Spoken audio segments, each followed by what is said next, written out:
আসসালামু আলাইকুম।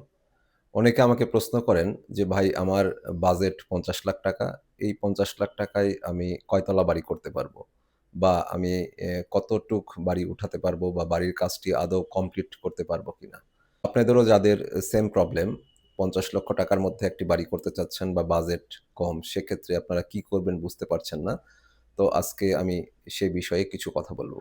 বর্তমান সময়ে যাদের বাজেট ৳৫০,০০,০০০ বা তার কিছু কম রয়েছে, তারা বড় কোনো স্বপ্ন দেখা ছেড়ে দিতে হবে। আপনি এই বাজেটের মধ্যে আহামরি কিছুই করতে পারবেন না। তবে আপনি ডুপ্লেক্সও করতে পারবেন, আবার সুন্দর বাড়িও করতে পারবেন। তবে অবশ্যই সেটির সাইজটি খুব বেশি বড় হবে না। আপনি যদি ডুপ্লেক্স করেন সেক্ষেত্রে আপনার ডুপ্লেক্স প্রতি ফ্লোর ৮০০ থেকে ৯০০ স্কোয়ার ফিটের মধ্যে হবে।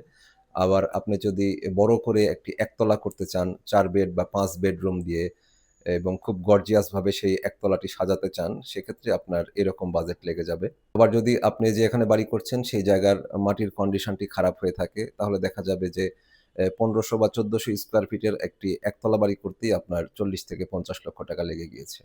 মুদ্রা কথা হচ্ছে আপনার যেরকম বাজেট, সেই বাজেট অনুযায়ী বাড়ির প্ল্যান করতে হবে এবং সেই বিষয়টি আপনার ইঞ্জিনিয়ারকে জানাতে হবে যে, "আমার এরকম বাজেট রয়েছে।" ইঞ্জিনিয়ার আপনাকে সেই বাজেটের মধ্যেই সুন্দর একটি প্ল্যান এবং ডিজাইন করিয়ে দেবে। এজন্য আপনাকে অবশ্যই একজন অভিজ্ঞ ইঞ্জিনিয়ারের শরণাপন্ন হতে হবে। ধন্যবাদ।